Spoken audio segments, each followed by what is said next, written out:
Siddhartha by Herman Hesse. Translated by Günter Olsch, Anke Dreyer, Amy Coulter, Stefan Langer and Semyon Chichenets, and read by Adrian Pretzelis in Santa Rosa, California, April 2008. First part.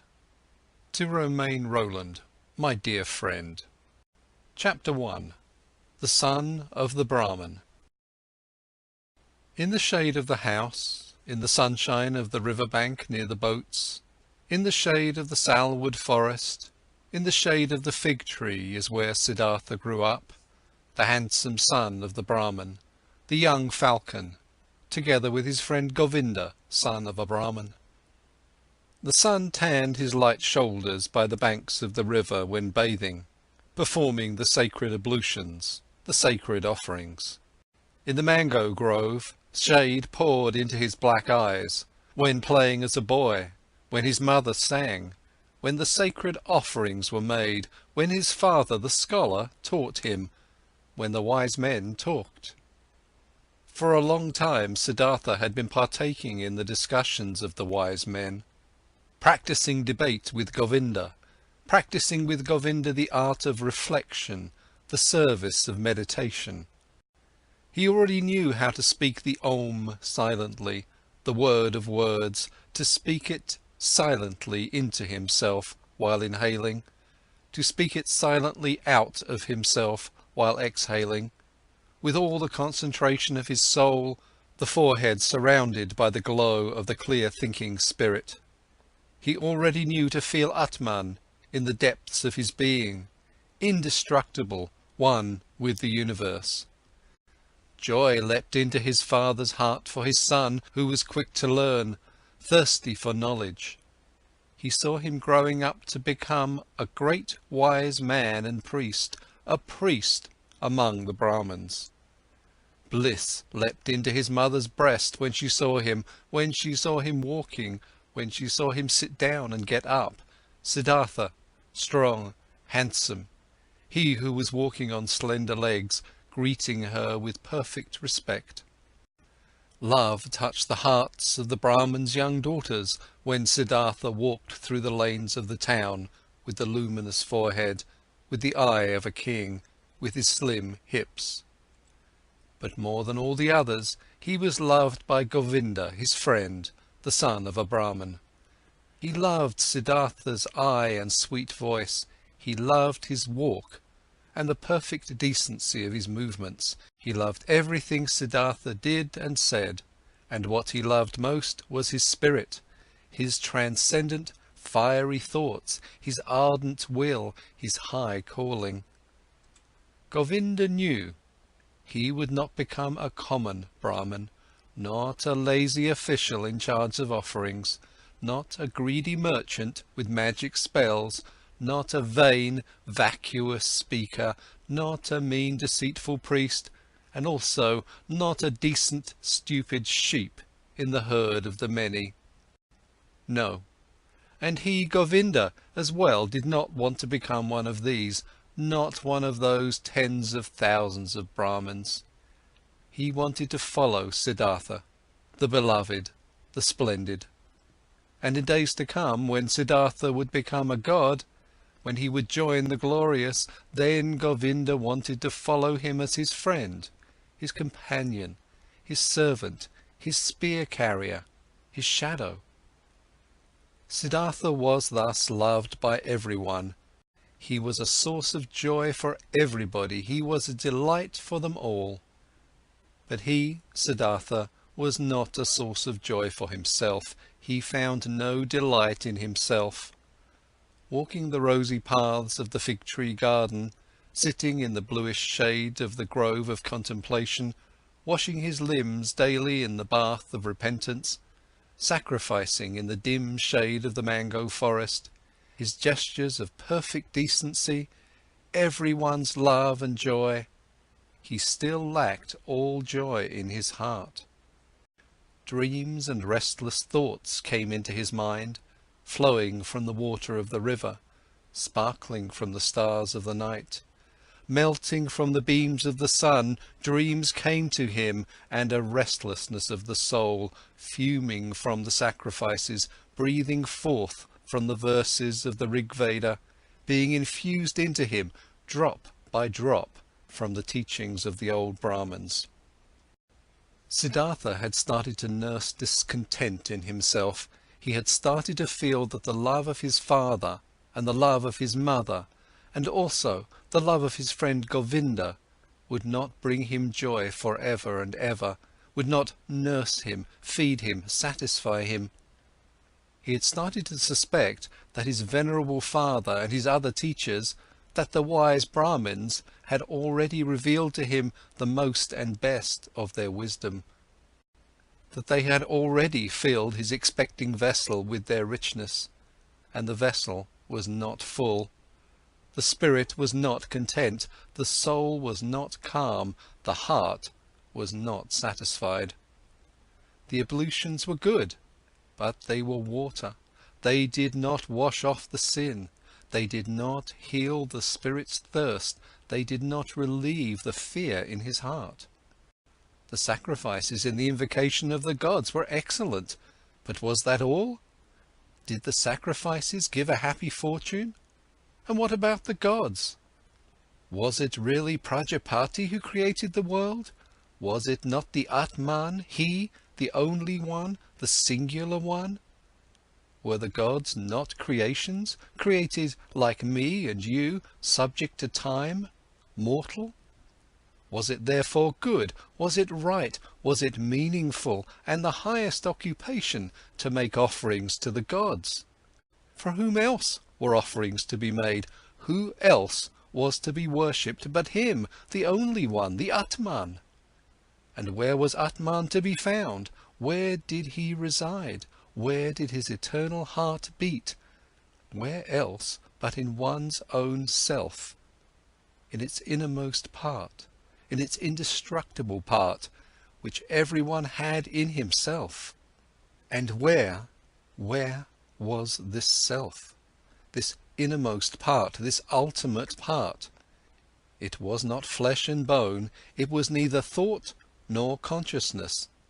Thus the wisest ones taught. So where was it?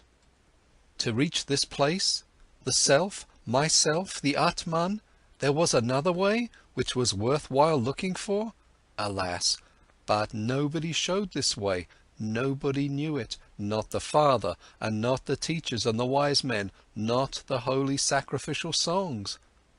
They knew everything, the Brahmins and their holy books, they knew everything, they had taken care of everything, and of more than everything, the creation of the world, the origin of speech, of food, of inhaling, of exhaling, the engagement of the senses, the acts of the gods. They knew infinitely much.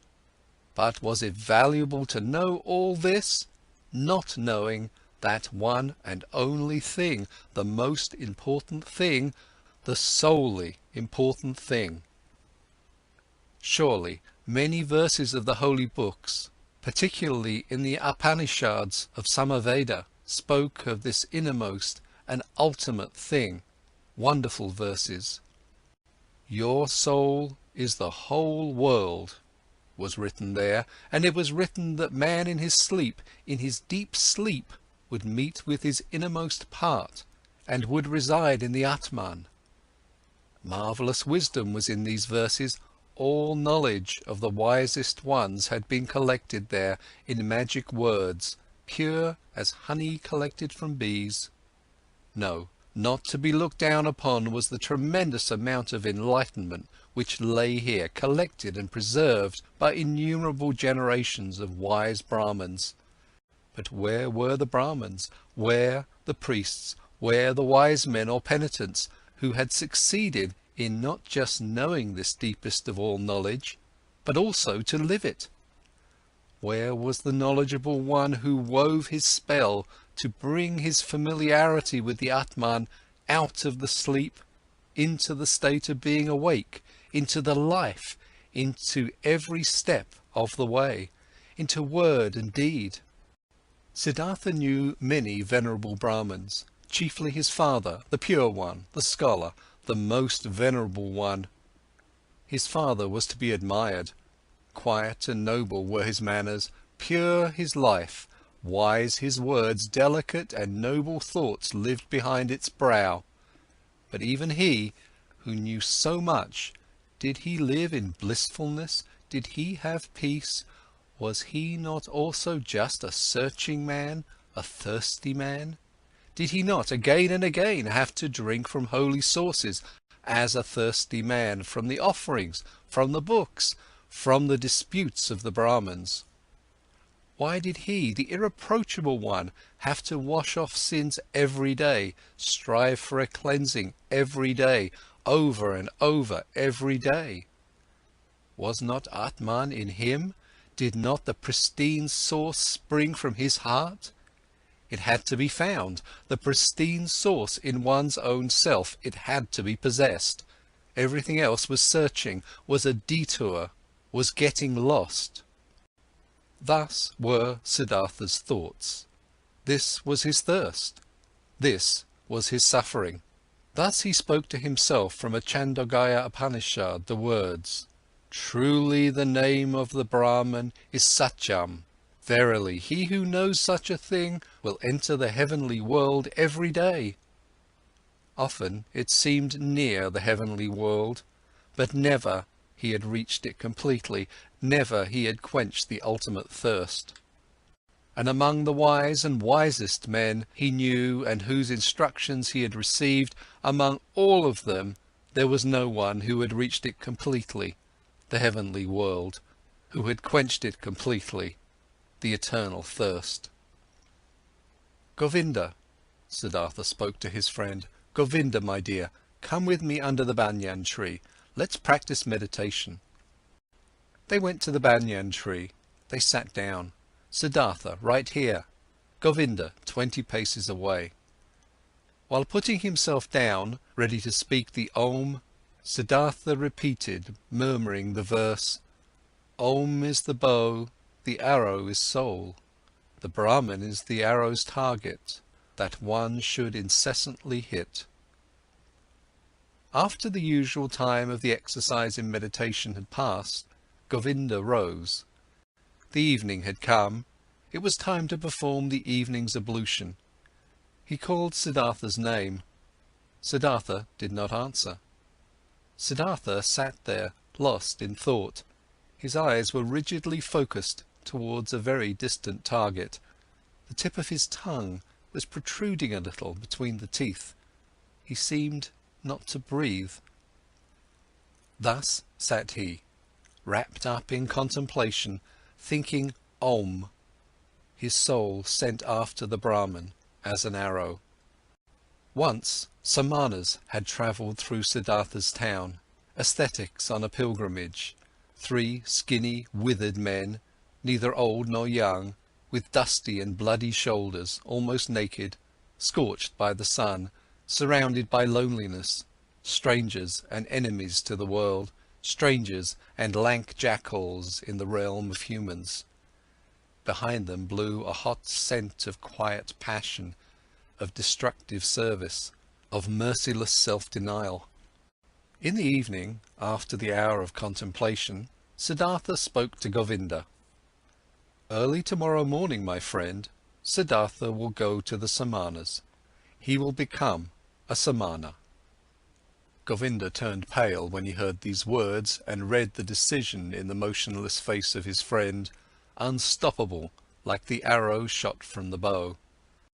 Soon, and with the first glance, Govinda realized, now it is beginning, now Siddhartha is taking his own way, now his fate is beginning to sprout, and with his, my own. And he turned pale like a dry banana skin. "Oh, Siddhartha," he exclaimed, "will your father permit you to do that?" Siddhartha looked over as if he was just waking up. Arrow fast, he read in Govinda's soul, read the fear, read the submission. "Oh, Govinda," he spoke quietly, "let's not waste words. Tomorrow at daybreak I will begin the life of the Samanas. Speak no more of it." Siddhartha entered the chamber where his father was sitting on a mat of bast, and stepped behind his father, and remained standing there until his father felt that someone was standing behind him. Quoth the Brahmin, "Is that you, Siddhartha? Then say what you came to say." Quoth Siddhartha, "With your permission, my father, I came to tell you that it is my longing to leave your house tomorrow and go to the ascetics. My desire is to become a samana. May my father not oppose this?" The Brahmin fell silent, and remained silent for so long that the stars in the small window wandered and changed their relative positions ere the silence was broken. Silent and motionless stood the son with his arms folded, silent and motionless sat the father on the mat, and the stars traced their paths in the sky. Then spoke the father. "Not proper is it for a Brahmin to speak harsh and angry words, but indignation is in my heart. I wish not to hear this request for a second time from your mouth." Slowly the Brahmin rose. Siddhartha stood silently, his arms folded. "What are you waiting for?" asked the father. Quoth Siddhartha, "You know what." Indignant, the father left the chamber. Indignant, he went to his bed and lay down. After an hour, since no sleep had come over his eyes, the Brahmin stood up, paced to and fro, and left the house. Through the small window of the chamber he looked back inside, and there he saw Siddhartha standing, his arms folded, not moving from his spot. Pale shimmered his bright robe. With anxiety in his heart, the father returned to his bed. After another hour, since no sleep had come over his eyes, the Brahmin stood up again, paced to and fro, walked out of the house, and saw that the moon had risen. Through the window of the chamber he looked back inside. There stood Siddhartha, not moving from his spot, his arms folded, moonlight reflecting from his bare shins. With worry in his heart, the father went back to bed. And he came back after an hour, he came back after 2 hours, looked through the small window, saw Siddhartha standing in the moonlight, by the light of the stars, in the darkness. And he came back hour after hour, silently. He looked into the chamber, saw him standing in the same place, filled his heart with anger, filled his heart with unrest, filled his heart with anguish, filled it with sadness. And in the night's last hour, before the day began, he returned, stepped into the room, saw the young man standing there, who seemed tall and like a stranger to him. "Siddhartha," he spoke, "what are you waiting for?" "You know what." "Will you always stand that way and wait, until it becomes morning, noon and evening?" "I will stand and wait." "You will become tired, Siddhartha." "I will become tired." "You will fall asleep, Siddhartha."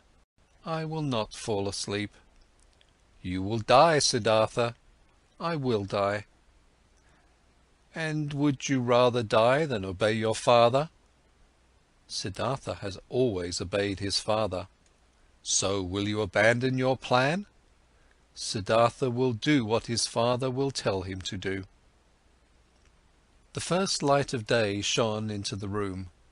The Brahmin saw that Siddhartha was trembling softly in his knees. In Siddhartha's face he saw no trembling. His eyes were fixed on a distant spot. Then his father realized that even now Siddhartha no longer dwelt with him in his home, that he had already left him. The father touched Siddhartha's shoulder. "You will," he spoke, "go into the forest and be a samana. When you'll have found blissfulness in the forest, then come back and teach me to be blissful. If you'll find disappointment, then return and let us once again make offerings to the gods together. Go now, and kiss your mother. Tell her where you are going. But for me, it is time to go to the river and to perform the first ablution." He took his hand from the shoulder of his son and went outside. Siddhartha wavered to the side as he tried to walk. He put his limbs back under control, bowed to his father, and went to his mother to do as his father had said. As he slowly left on stiff legs in the first light of day the still quiet town, a shadow rose near the last hut who had crouched there and joined the pilgrim. "Govinda, you have come," said Siddhartha, and smiled. "I have come," said Govinda. End of chapter 1. Chapter 2. With the Samanas. In the evening of this day they caught up with the ascetics, the skinny Samanas, and offered them their companionship and obedience. They were accepted. Siddhartha gave his garments to a poor Brahmin in the street. He wore nothing more than the loincloth and the earth-coloured unsewn cloak. He ate only once a day, and never something cooked. He fasted for 15 days. He fasted for 28 days. The flesh waned from his thighs and cheeks. Feverish dreams flickered from his enlarged eyes. Long nails grew slowly on his parched fingers, and a dry, shaggy beard grew on his chin. His glance turned to ice when he encountered women. His mouth twitched with contempt when he walked through a city of nicely dressed people.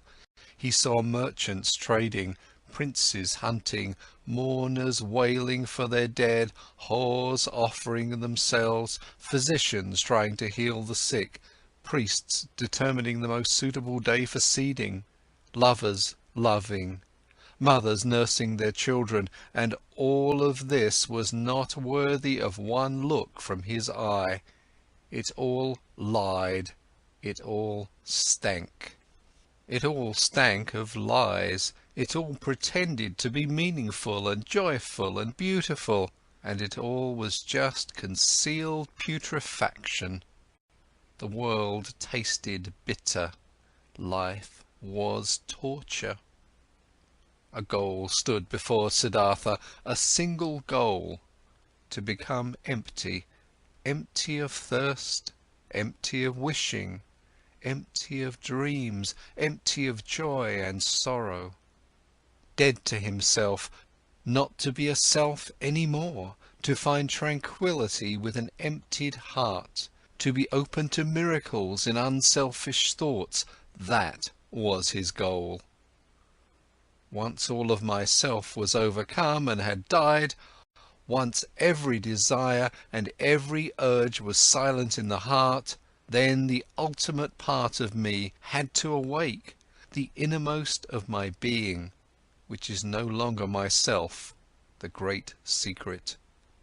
Silently, Siddhartha exposed himself to burning rays of the sun directly above, glowing with pain, glowing with thirst, and stood there until he neither felt any pain nor thirst any more. Silently he stood there in the rainy season. From his hair the water was dripping over freezing shoulders, over freezing hips and legs, and the penitent stood there until he could not feel the cold in his shoulders and legs any more, until they were silent, until they were quiet. Silently he cowered in the thorny bushes, blood dripped from the burning skin, from festering wounds dripped pus, and Siddhartha stayed rigidly, stayed motionless, until no blood flowed any more, and nothing stung any more, until nothing burned any more. Siddhartha sat upright and learned to breathe sparingly, learned to get along with only few breaths, learned to stop breathing. He learned, beginning with the breath, to calm the beat of his heart, learn to reduce the beats of his heart, until they were only a few and almost none. Instructed by the oldest of the Samanas, Siddhartha practiced self-denial, practiced meditation according to new Samana rules. A heron flew over the bamboo forest, and Siddhartha accepted the heron into his soul, flew over forest and mountains, was a heron, ate fish, felt the pangs of a heron's hunger, spoke the heron's croak, died a heron's death. A dead jackal was lying on the sandy bank, and Siddhartha's soul slipped inside the body, was the dead jackal, lay on the banks, got bloated, stank, decayed, and was dismembered by hyenas, was skinned by vultures, turned into a skeleton, turned to dust, was blown across the fields. And Siddhartha's soul returned, had died, had decayed, was scattered as dust, had tasted the gloomy intoxication of the cycle, awaited in new thirst like a hunter in the gap, where he could escape from the cycle, where the end of the causes, where an eternity without suffering began. He killed his senses, he killed his memory, he slipped out of his self into thousands of other forms, was an animal, was carrion, was stone, was wood, was water, and awoke every time to find his old self again. Sun shone or moon, was his own self again, turned round in the cycle, felt thirst, overcame the thirst, felt new thirst. Siddhartha learned a lot when he was with the Samanas. Many ways leading away from the self he learned to go. He went the way of self-denial by means of pain, through voluntary suffering and overcoming pain, hunger, thirst, tiredness. He went the way of self-denial by means of meditation, through imagining the mind to be void of all conceptions. These and other ways he learned to go. 1,000 times he left his self, for hours and days he remained in the non-self. But though the ways led away from the self, their end nevertheless always led back to the self. Though Siddhartha fled from the self 1,000 times, stayed in nothingness, stayed in the animal, in the stone, the return was inevitable. Inescapable was the hour when he found himself back in the sunshine or in the moonlight, in the shade or in the rain, and was once again his self and Siddhartha, and again felt the agony of the cycle which had been forced upon him. By his side lived Govinda, his shadow, walked the same paths, undertook the same efforts. They rarely spoke to one another than the service of the exercises required. Occasionally the two of them went through the villages to beg for food for themselves and their teachers. "How do you think, Govinda," Siddhartha spoke one day while begging this way, "how do you think we progress? Do we reach any goals?" Govinda answered, "We have learned and will continue learning. You'll be a great Samana, Siddhartha. Quickly you've learned every exercise. Often the old Samanas have admired you. One day you'll be a holy man, O Siddhartha." Quoth Siddhartha, "I can't help but feel that it is not like this, my friend.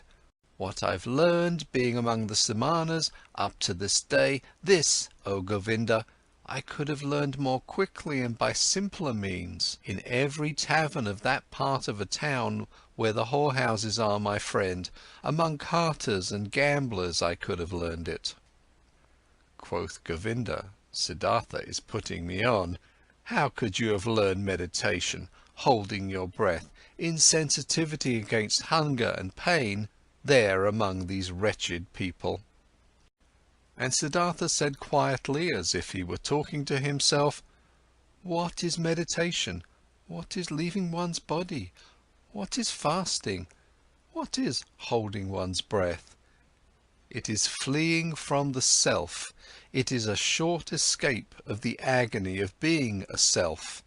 It is a short numbing of the senses against the pain and the pointlessness of life.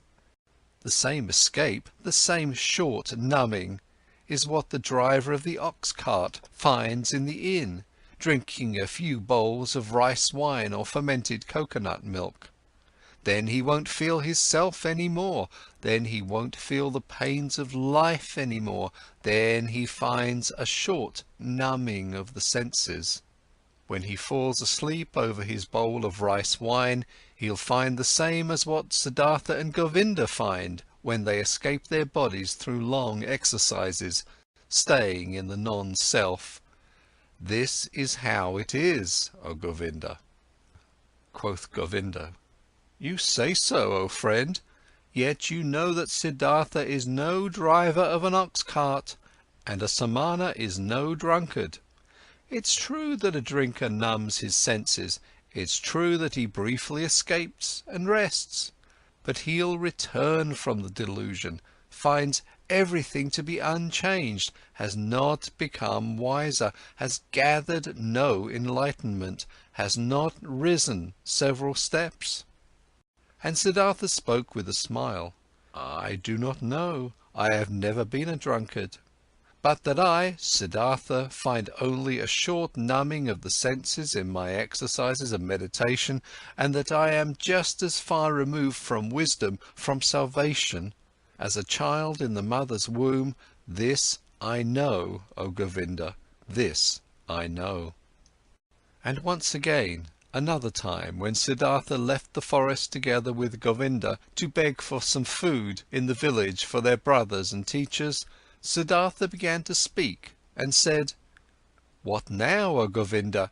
Might we be on the right path? Might we get closer to enlightenment? Might we get closer to salvation? Or do we perhaps live in a circle, we who have thought we were escaping the cycle?" Quoth Govinda, "We have learned a lot, Siddhartha. There is still much to learn. We are not going around in circles, we are moving up. The circle is a spiral. We have already ascended many a level." Siddhartha answered, "How old, would you think, is our oldest samana, our venerable teacher?" Quoth Govinda, "Our oldest one might be about 60 years of age." And Siddhartha, "He has lived for 60 years and has not reached the nirvana. He'll turn 70 and 80, and you and me will grow just as old and will do our exercises and will fast and will meditate, but we will not reach the nirvana. He won't and we won't. Oh, Govinda, I believe out of all the samanas out there, perhaps not a single one, not a single one will reach the nirvana. We find comfort, we find numbness, we learn feats to deceive others, but the most important thing, the path of paths, we will not find." "If you only," spoke Govinda, "wouldn't speak such terrible words, Siddhartha. How could it be that among so many learned men, among so many Brahmins, among so many austere and venerable samanas, among so many who are searching, so many who are eagerly trying, so many holy men, no one will find the path of paths?" But Siddhartha said in a voice which contained just as much sadness as mockery, with a quiet, a slightly sad, a slightly mocking voice, "Soon, Govinda, your friend will leave the path of the samanas. He has walked along your side for so long. I'm suffering of thirst, O Govinda, and on this long path of a samana, my thirst has remained as strong as ever. I always thirsted for knowledge, I have always been full of questions. I have asked the Brahmins, year after year I have asked the holy Vedas, year after year I have asked the devoted Samanas, year after year. Perhaps, O Govinda, it has been just as well, had been just as smart and just as profitable if I had asked the hornbill bird or the chimpanzee. It took me a long time, and I am not finished learning this yet, O Govinda, that there is nothing to be learned.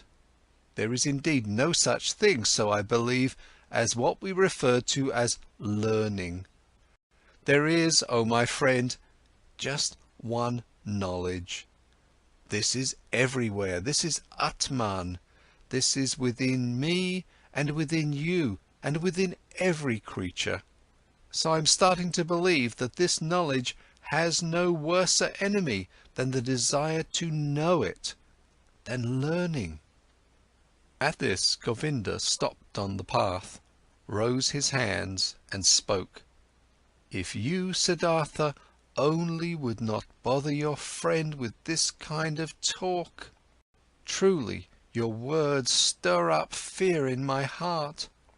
And just consider, what would become of the sanctity of prayer? What of the venerability of the Brahmins' caste? What of the holiness of the Samanas, if it was as you say, if there was no learning? What, O Siddhartha, would become of all of this, what is holy, what is precious, what is venerable on earth? And Govinda mumbled a verse to himself, a verse from an Upanishad. He who ponderingly, of a purified spirit, loses himself in the meditation of Atman, unexpressible by words is his blissfulness of his heart. But Siddhartha remained silent. He thought about the words which Govinda had said to him, and thought the words through to their ends. Yes, he thought, standing there with his head low, what would remain of all that which seemed to us to be holy? What remains? What can stand the test? And he shook his head. At one time, when the two young men had lived among the Samanas for about 3 years and had shared their exercises, some news, a rumour, a myth reached them after being retold many times. A man had appeared, Gautama by name, the exalted one, the Buddha. He had overcome the suffering of the world in himself and had halted the cycle of rebirths.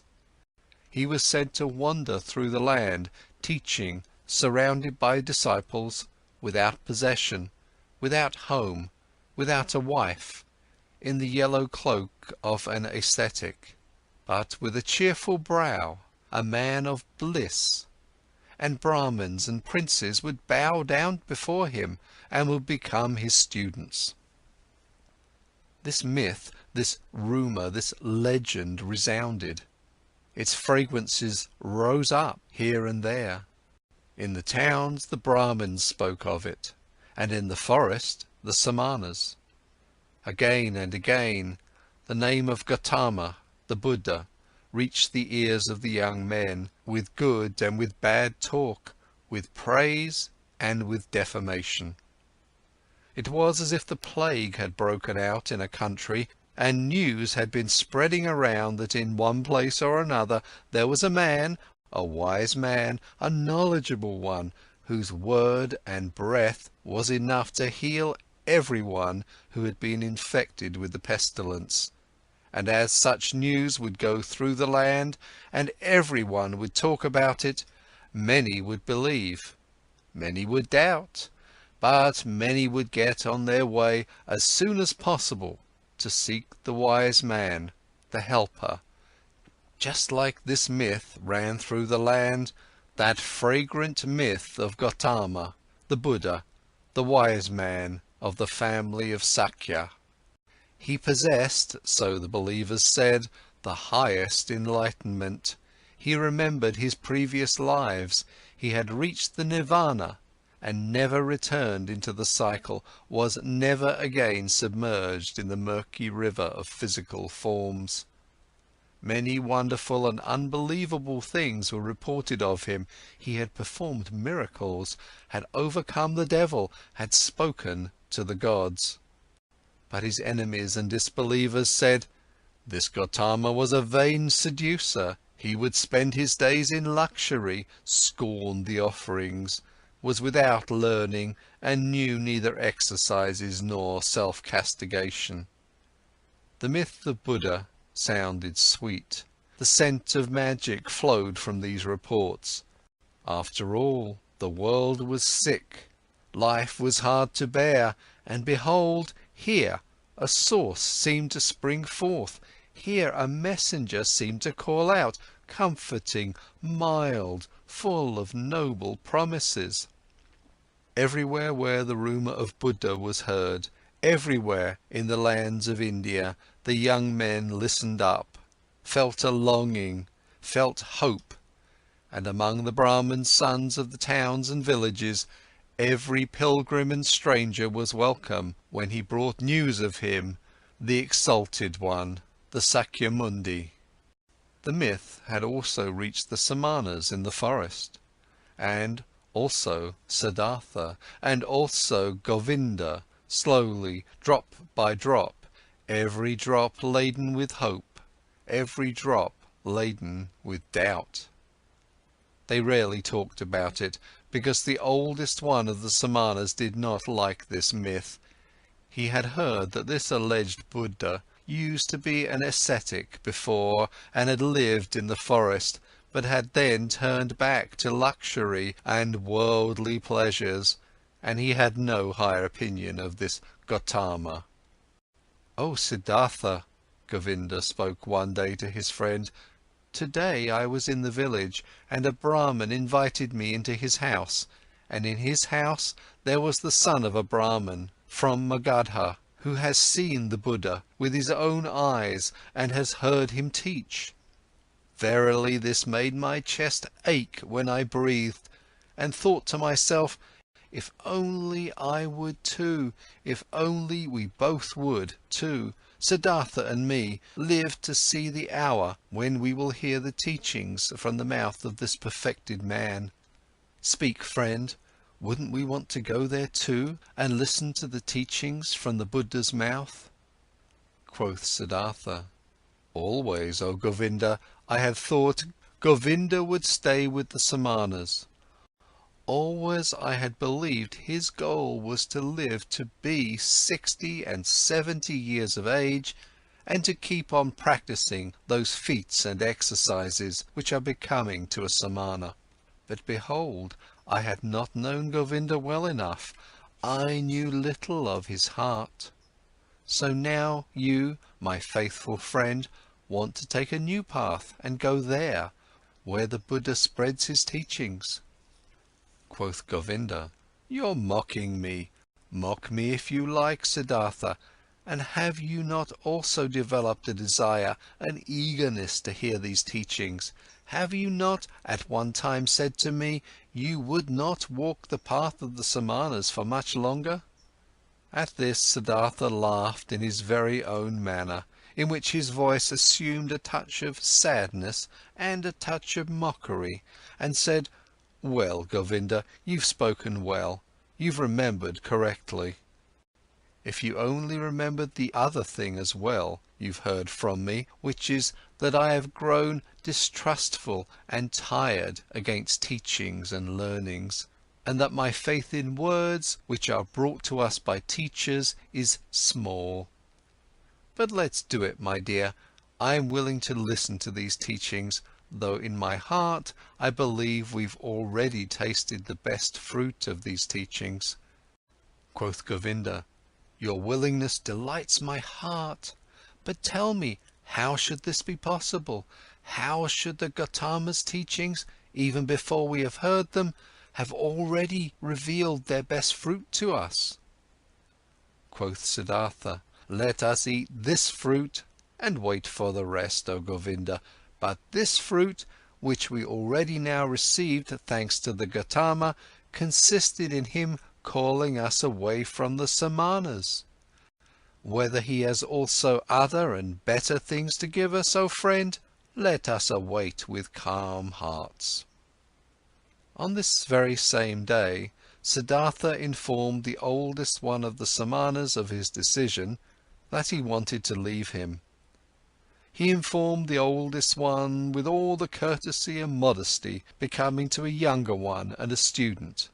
But the Samana became angry because the two young men wanted to leave him, and talked loudly and used crude swear words. Govinda was startled and became embarrassed, but Siddhartha put his mouth close to Govinda's ear and whispered to him, "Now I want to show the old man that I've learned something from him." Positioning himself closely in front of the Samana, with a concentrated soul, he captured the old man's glance with his glances, deprived him of his power, made him mute, took away his free will, subdued him under his own will, commanded him to do silently whatever he demanded him to do. The old man became mute. His eyes became motionless, his will was paralyzed, his arms were hanging down. Without power, he had fallen victim to Siddhartha's spell. But Siddhartha's thoughts brought the Samana under their control. He had to carry out what they commanded. And thus the old man made several bows, performed gestures of blessing, spoke stammeringly a godly wish for a good journey. And the young men returned the bows with thanks, returned the wish, went on their way with salutations. On the way, Govinda said, "Oh, Siddhartha, you have learned more from the Samanas than I knew. It is hard, it is very hard to cast a spell on an old Samana. Truly, if you had stayed there, you would soon have learned to walk on water." "I do not seek to walk on water," said Siddhartha. "Let old Samanas be content with such feats." End of chapter 2. Chapter 3. Gautama. In the town of Savatthi, every child knew the name of the exalted Buddha, and every house was prepared to fill the alms dish of Gautama's disciples, the silently begging ones. Near the town was Gautama's favourite place to stay, the grove of Jetavana, which the rich merchant Anathapindika, an obedient worshipper of the Exalted One, had given him and his people for a gift. All tales and answers, which the two young ascetics had received in their search for Gautama's abode, had pointed them towards this area, and arriving at Savatthi, in the very first house, before the door of which they stopped to beg, food has been offered to them, and they accepted the food, and Siddhartha asked the woman who handed them the food, "We would like to know, O charitable one, where the Buddha dwells, the most venerable one, for we are two Samanas from the forest, and have come to see him, the perfected one, and to hear the teachings from his mouth." Quoth the woman, "Here you have truly come to the right place, you Samanas from the forest. You should know in Jetavana, in the garden of Anathapindika, is where the Exalted One dwells. There you pilgrims shall spend the night, for there is enough space for the innumerable who flock here to hear the teachings from his mouth." This made Govinda happy, and full of joy he exclaimed, "Well, so, thus we have reached our destination, and our path has come to an end. But tell us, O mother of the pilgrims, do you know him, the Buddha? Have you seen him with your own eyes?" Quoth the woman, "Many times I have seen him, the Exalted One. On many days I have seen him walking through the alleys in silence, wearing his yellow cloak, presenting his alms dish in silence at the doors of the houses, leaving with a filled dish, Delightedly Govinda listened, and wanted to ask and hear much more. But Siddhartha urged him to walk on. They thanked and left, and hardly had to ask for directions, for rather many pilgrims and monks as well from Gautama's community were on their way to the Jetavana, and since they reached it at night, there were constant arrivals, shouts and talk of those who sought shelter and got it. The two Samanas, accustomed to life in the forest, found quickly and without making any noise a place to stay, and rested there until the morning. At sunrise they saw with astonishment what a large crowd of believers and curious people had spent the night here.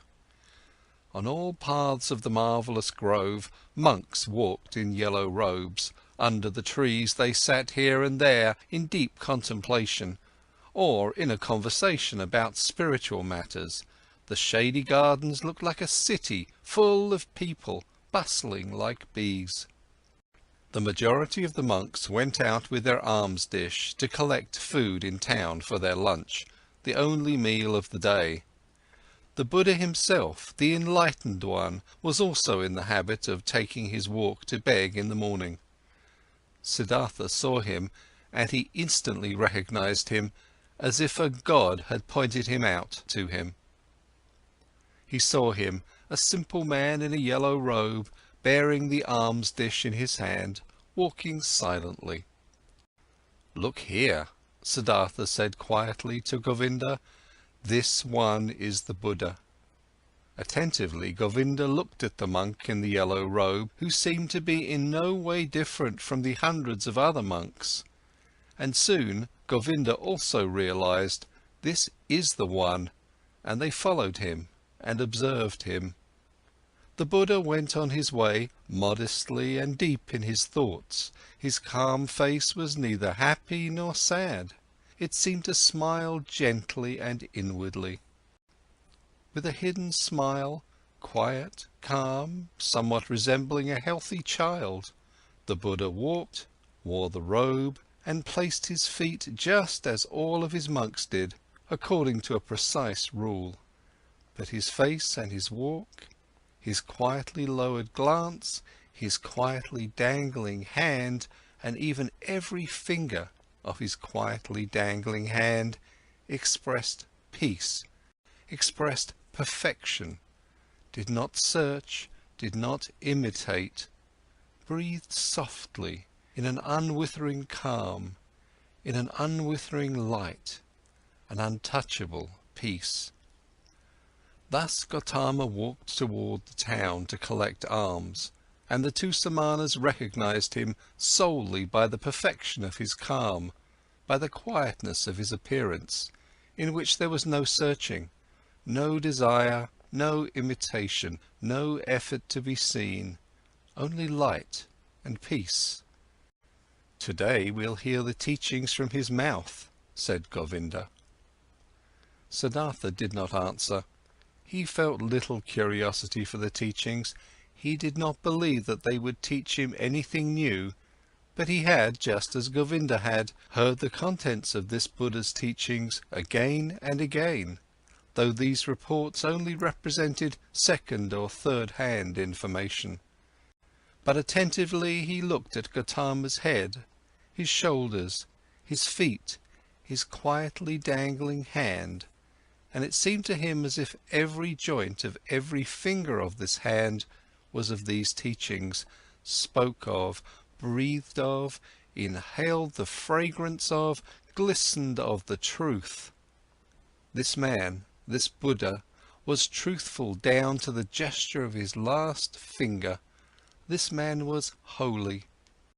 Never before Siddhartha had venerated a person so much. Never before he had loved a person as much as this one. They both followed the Buddha until they reached the town, and then returned in silence, for they themselves intended to abstain from food on this day. They saw Gautama returning.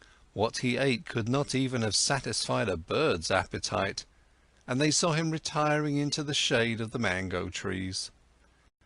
But in the evening, when the heat cooled down, and everyone in the camp started to bustle about and gathered around, they heard the Buddha teaching. They heard his voice, and it was also perfected, was of perfect calmness, was full of peace.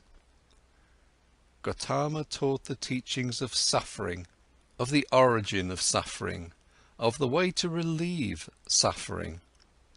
Calmly and clearly, his quiet speech flowed on. Suffering was life, full of suffering was the world, but salvation from suffering had been found.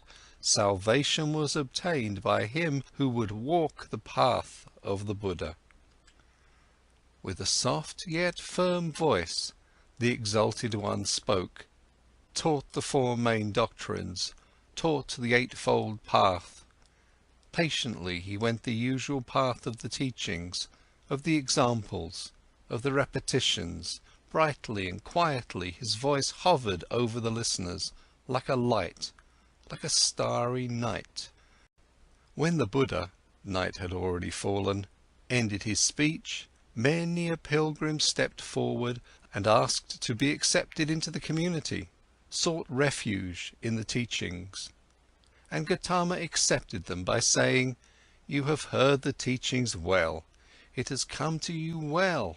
Thus join us and walk in holiness to put an end to all suffering." Behold then Govinda, the shy one, also stepped forward and spoke. "I also take my refuge in the Exalted One and his teachings." And he asked to be accepted into the community of the disciples, and was accepted. Right afterwards, when the Buddha had retired for the night, Govinda turned to Siddhartha and spoke eagerly. "Siddhartha, it is not my place to scold you. We have both heard the Exalted One, and we have both perceived the teachings. Govinda has heard the teachings, he has taken refuge in it. But you, my honoured friend, don't you also want to walk the path of salvation? Would you want to hesitate? Do you want to wait any longer?" Siddhartha awakened as if he had been asleep when he heard Govinda's words. For a long time he looked into Govinda's face. Then he spoke quietly in a voice without mockery. "Govinda, my friend, now you have taken this step, now you have chosen this path. Always, oh Govinda, you've been my friend, you've always walked one step behind me. Often I have thought, won't Govinda for once also take a step by himself, without me, out of his own soul? Behold, now you've turned into a man and are choosing your path for yourself. I wish that you would go it up to its end, O my friend, that you shall find salvation." Govinda, not completely understanding it yet, repeated his question in an impatient tone. "Speak up, I beg you, my dear. Tell me, since it could not be any other way, that you also, my learned friend, will take your refuge with the exalted Buddha." Siddhartha placed his hand on Govinda's shoulder. "You failed to hear my good wish for you, O Govinda. I am repeating it. I wish that you would go this path up to its end, that you shall find salvation." In this moment, Govinda realized that his friend had left him, and he started to weep.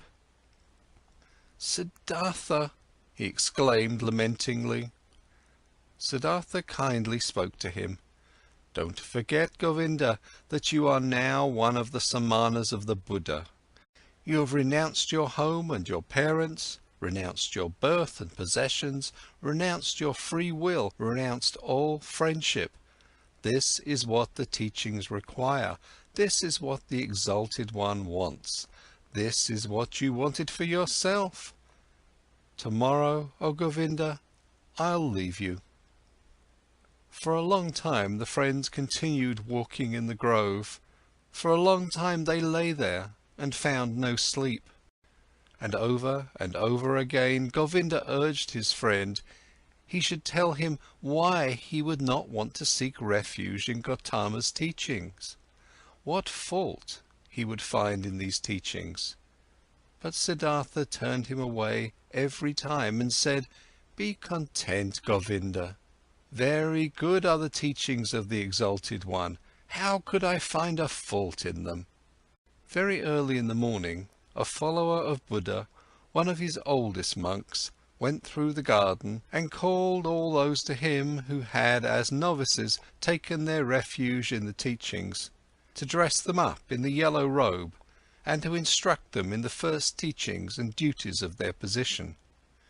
Then Govinda broke loose, embraced once again his childhood friend, and left with the novices. But Siddhartha walked through the grove, lost in thought. Then he happened to meet Gautama, the Exalted One, and when he greeted him with respect, and the Buddha's glance was so full of kindness and calm, the young man summoned his courage and asked the Venerable One for the permission to talk to him. Silently, the Exalted One nodded his approval. Quoth Siddhartha, "Yesterday, O Exalted One, I had been privileged to hear your wondrous teachings. Together with my friend I had come from afar to hear your teachings, and now my friend is going to stay with your people. He has taken his refuge with you. But I will again start on my pilgrimage." "As you please," the Venerable One spoke politely. "Too bold is my speech," Siddhartha continued, "but I do not want to leave the Exalted One without having honestly told him my thoughts. Does it please the Venerable One to listen to me for one moment longer?" Silently the Buddha nodded his approval. Quoth Siddhartha, "One thing, O most Venerable One, I have admired in your teaching most of all. Everything in your teachings is perfectly clear, is proven. You are presenting the world as a perfect chain, a chain which is never and nowhere broken, an eternal chain, the links of which are causes and effects. Never before this has been seen so clearly, never before this has been presented so irrefutably. Truly, the heart of every Brahmin has to beat stronger with love once he has seen the world through your teachings perfectly connected, without gaps, clear as a crystal, not depending on chance, not depending on gods. Whether it may be good or bad, whether living according to it would be suffering or joy, I do not wish to discuss. Possibly this is not essential. But the uniformity of the world, that everything which happens is connected, that the great and the small things are all encompassed by the same forces of time, by the same law of causes, of coming into being and of dying, this is what shines brightly out of your exalted teachings, O perfected one. But according to your very own teachings, this unity and necessary sequence of all things is nevertheless broken in one place, through a small gap. This world of unity is invaded by something alien, something new, something which had not been there before and which cannot be demonstrated and cannot be proven. These are your teachings of overcoming the world, of salvation. But with this small gap, with this small breach, the entire eternal and uniform law of the world is breaking apart again and becomes void. Please forgive me for expressing this objection." Quietly Gautama had listened to him, unmoved. Now he spoke, the perfected one, with his kind, with his polite and clear voice. "You've heard the teachings, O son of a Brahmin, and good for you that you've thought about it thus deeply. You found a gap in it, an error. You should think about this further. But be warned, O seeker of knowledge, of the thicket of opinions and of arguing about words. There is nothing to opinions. They may be beautiful or ugly, smart or foolish. Everyone can support them or discard them. But the teachings you've heard from me are no opinion, and their goal is not to explain the world to those who seek knowledge.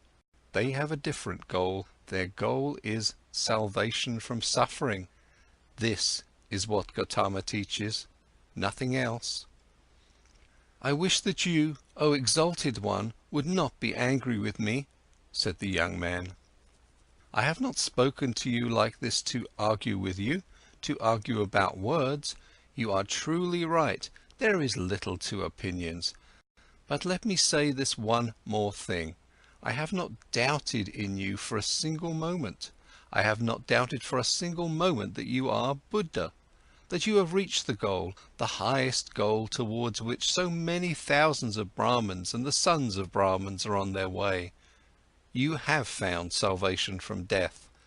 It has come to you in the course of your own search, on your own path, through thoughts, through meditation, through realizations, through enlightenment. It has not come to you by means of teachings. And, thus is my thought, O exalted one, nobody will obtain salvation by means of teachings. You will not be able to convey and say to anybody, O venerable one, in words and through teachings, what has happened to you in the hour of enlightenment. The teachings of the enlightened Buddha contain much. It teaches many to live righteously, to avoid evil. But there is one thing that these so clear, these so venerable teachings do not contain. They do not contain the mystery of what the exalted one has experienced for himself, he alone among hundreds of thousands. This is what I have thought and realized when I have heard the teachings. This is why I am continuing my travels, not to seek other better teachings, for I know there are none, but to depart from all teachings and all teachers, and to reach my goal by myself or to die. But often I'll think of this day, O exalted one, and of this hour when my eyes beheld a holy man. The Buddha's eyes quietly looked to the ground. Quietly, in perfect equanimity, his inscrutable face was smiling. I wish, the venerable one spoke slowly, that your thoughts shall not be in error, that you shall reach the goal. But tell me, have you seen the multitude of my samanas, my many brothers, who have taken refuge in the teachings? And do you believe, O stranger, O samana, do you believe that it would be better for them to abandon the teachings and to return into the life of the world and of desires? Far is such a thought from my mind, exclaimed Siddhartha. I wish that they shall stay with the teachings, that they shall reach their goal. It is not my place to judge another person's life. Only for myself alone I must decide, I must choose, I must refuse. Salvation from the self is what we samanas search for, O exalted one. If I merely were one of your disciples, O venerable one, I'd fear that it might happen to me that only seemingly, only deceptively myself would be calmed and be redeemed, but that in truth it would live on and grow, for then I had replaced myself with the teachings, my duty to follow you, my love for you and the community of the monks. With half of a smile, with an unwavering openness and kindness, Gautama looked into the stranger's eyes and bid him to leave with a hardly noticeable gesture. You are wise, O samana, the venerable one spoke. You know how to talk wisely, my friend, but be aware of too much wisdom. The Buddha turned away, and his glance and half of a smile remained forever etched in Siddhartha's memory. I have never before seen such a person glance and smile, sit and walk this way, he thought. Truly, I wish to be able to glance and smile, sit and walk this way too. Thus free, thus venerable, thus concealed, thus open, thus childlike and mysterious. Truly, only a person who has succeeded in reaching the innermost part of his self would glance and walk this way. Well, so, I also will seek to reach the innermost part of myself. I saw a man, Siddhartha thought, a single man, before whom I would have to lower my glance. I do not want to lower my glance before any other, not before any other. No teachings will entice me any more, since this man's teachings have not enticed me. I am deprived by the Buddha, thought Siddhartha. I am deprived, and even more, he has given to me. He has deprived me of my friend, the one who had believed in me and now believes in him, who had been my shadow and is now Gautama's shadow. But he has given me Siddhartha, myself. End of chapter 3. Chapter 4. Awakening. When Siddhartha left the grove, where the Buddha, the perfected one, stayed behind, where Govinda stayed behind, then he felt that in this grove his past life also stayed behind and parted from him. He pondered about the sensation which filled him completely as he was slowly walking along.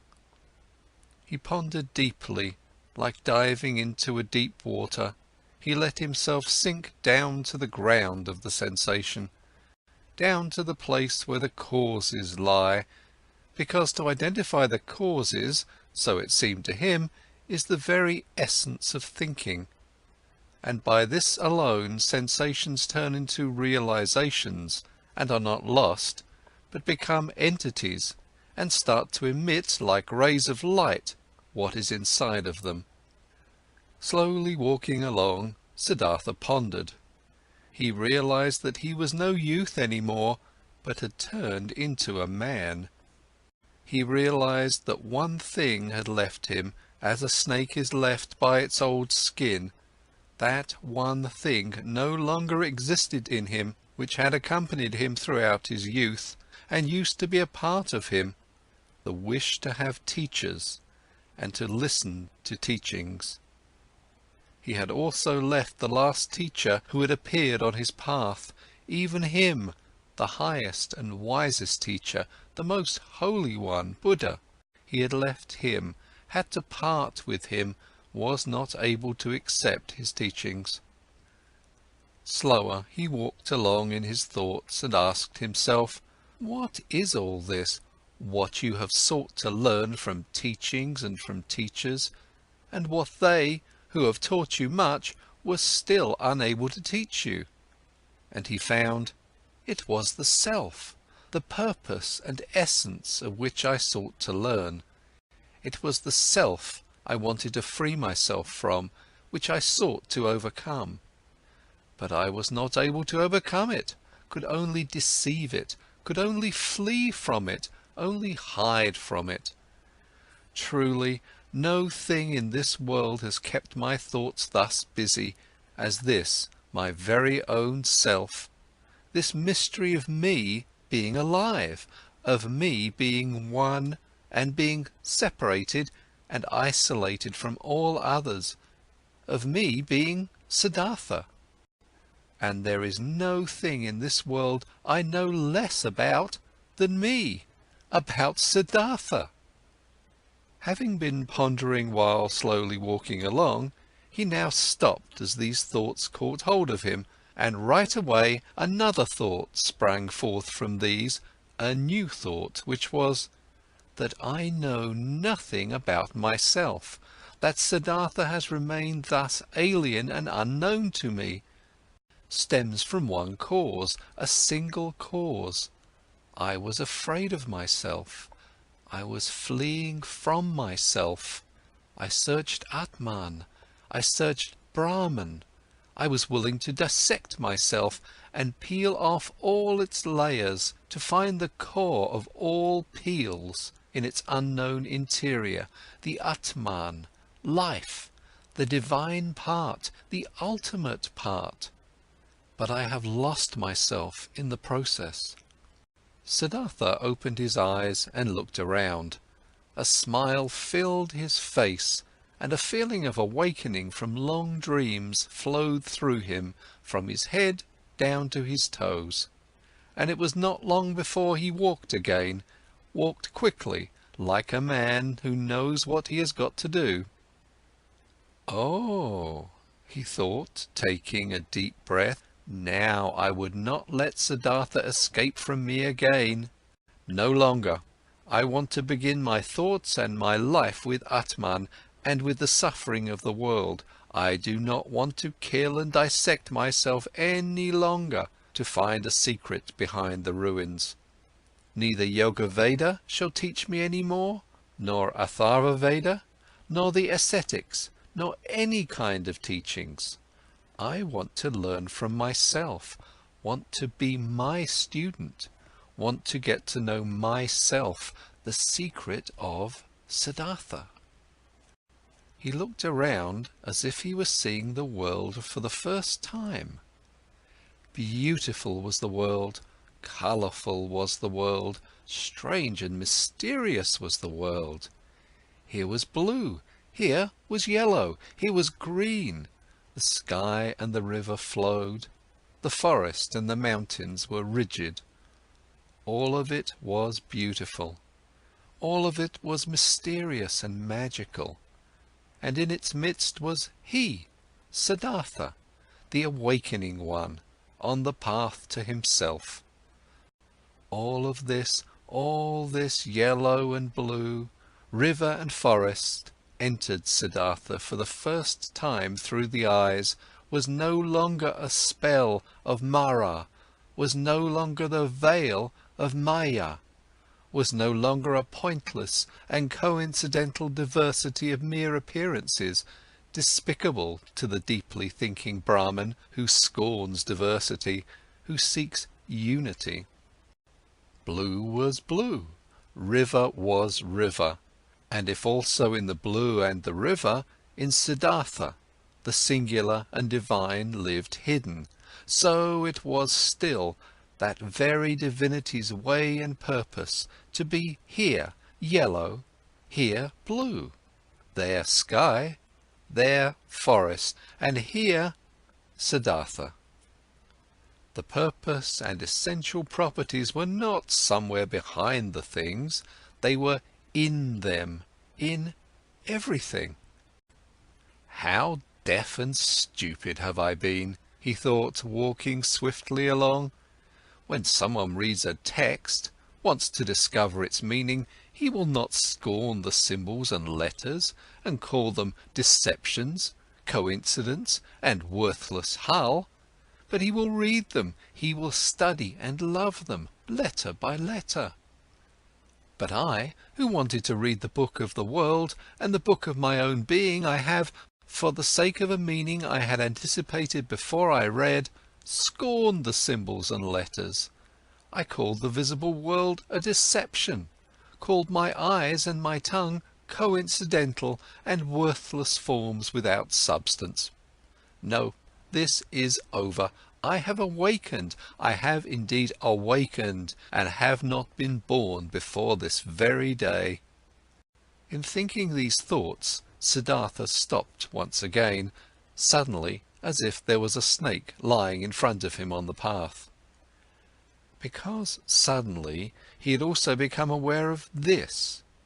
He, who was indeed like someone who had just woken up, or like a newborn baby, he had to start his life anew, and start again at the very beginning. When he had left in this very morning from the grove Jetavana, the grove of that exalted one, already awakening, already on the path towards himself, he had every intention, regarded as natural, and took for granted that he, after years as an ascetic, would return to his home and his father.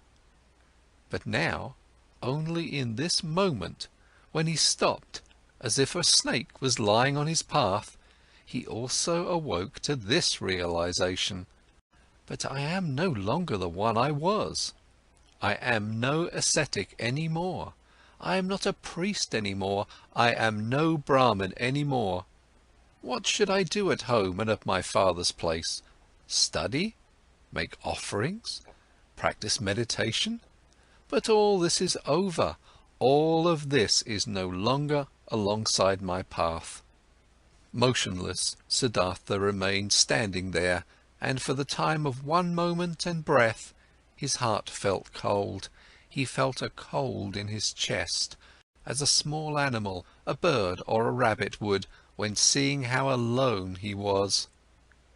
For many years he had been without home and had felt nothing. Now he felt it. Still, even in the deepest meditation, he had been his father's son, had been a Brahmin, of a high caste, a cleric. Now he was nothing but Siddhartha, the awoken one. Nothing else was left. Deeply he inhaled, and for a moment he felt cold and shivered. Nobody was thus alone as he was. There was no nobleman who did not belong to the noblemen, no worker that did not belong to the workers, and found refuge with them, shared their life, spoke their language. No Brahmin who would not be regarded as Brahmins and lived with them. No ascetic who would not find his refuge in the caste of the Samanas, and even the most forlorn hermit in the forest was not just one and alone. He was also surrounded by a place he belonged to. He also belonged to a caste in which he was at home. Govinda had become a monk, and 1,000 monks were his brothers, wore the same robe as he, believed in his faith, spoke his language. But he, Siddhartha, where did he belong to? With whom would he share his life? Whose language would he speak?